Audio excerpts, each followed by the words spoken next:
来看台湾使用者经验设计协会理事长蔡志豪，伊发文讲，伊访视独立册店的心情，嘛强调讲空间有限，最近这几年伊是坚持无买册，是该伫咧图书馆借册。不过，伊正做文化部委托的实体册店访视委员，这个言论是引发独立册店也佮有出版界不满，目前文化部嘛已经停止伊的职务。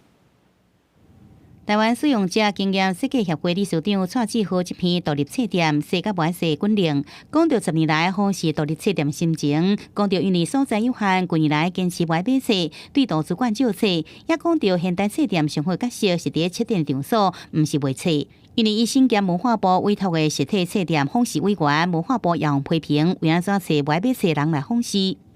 至少找那个比较有热忱的啦，不要说做评审委员都好像对这个事情都没有信心这样。那独立册店业者不满，出版界也认为讲，伊的发文会影响出版业的发展。不要去给那些书店下奇怪的导期。当人家顾问是要教人家怎么把书卖好，你要他都要去策展，那他干嘛开书店？更希望说大家逛书店的时候要买书，因为支持书店为文化图书出版贡献一点力量。实体册店访视业务由台湾独立册店文化协会承办，协会讲对各方的指教会重新来检讨。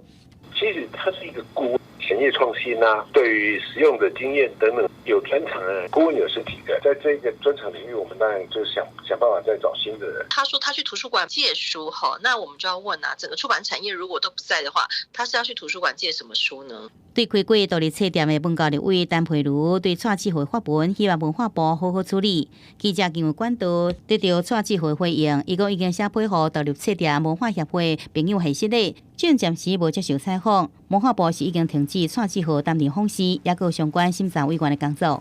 记者综合报道。